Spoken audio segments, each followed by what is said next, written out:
Okay guys, ngo ikaze kuri channel yanjye ya Dutekeke, nizere ko umeze neza wowe uri kunkurikirana kuri channel yacu. Ni agacano keza katwereka uburyo dukorera amafaranga online nta gishoro twashoye bya ngombwa kaba kameze neza nabwo tukagashoramo, niko dukora kuri iyi channel yacu. Nkuko bisanzwe rero ngenda mbahereza utu update twa platform nziza ushobora gukora kandi zikaguhereza amafaranga. Nkuko bisanzwe urabona kuri balance yanjye iyi platform ndimo yo 1000 maze kubikuzamo 8,000. Aka platform ni gashyashya katangiye ejo ariko maze gukoramo 8,000 guys. Ni aga platform aho ushoye bahita bagusubiza ukayabikora kuri mobile money yawe, ntago bisaba ngo uzahomba amafaranga yawe washoyemo. Icyo cyiza cy'iyi platform urabona noza hano kuri product zabo, iyo ushoye muri VIP ya mbere ayo washoye bahita bayagusubiza, nta kuvuga urahomba. Ngira ngo urabona yuko product ya mbere ifite 2,500 niyo ushoramo, ariko ukimara kuyandikisha unahabwa 2,500. Wamara gushora 2,500 ukatugura product ukatubikuza nanone bya 2,500 byawe. Ibi nibyo byiza iyi platform. Gusa inziza wagura wakigurira iyi ngiyi y'6,000 ukaje winjiza 900 ku munsi. Nkuko bisanzwe ni aga platform akanakareje mbona kazamara igihe kirekire, impamvu nkabahaye kugira ngo namwe mubashe kugakora. Ngiye kukwereka amafaranga amaze kubikuzamo n'uburyo ushobora kubikuramo. Ngira ngo urabona neza noza no kuri withdraw.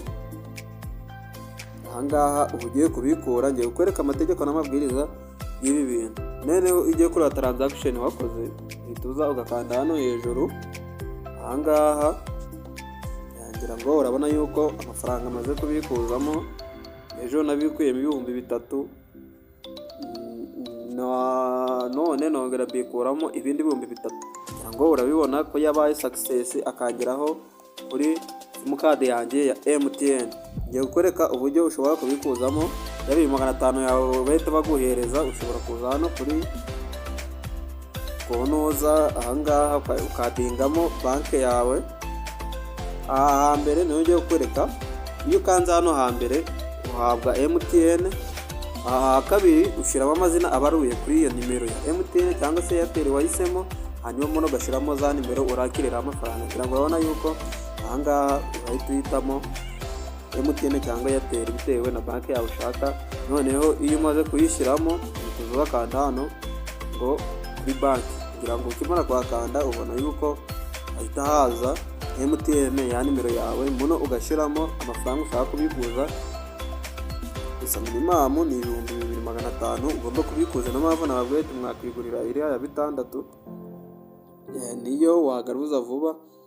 Urabona yuko ni 2,500 iyo make yo kubikuza. Ngira ngo urabona yuko fee bakata 20% niyo fee bakata.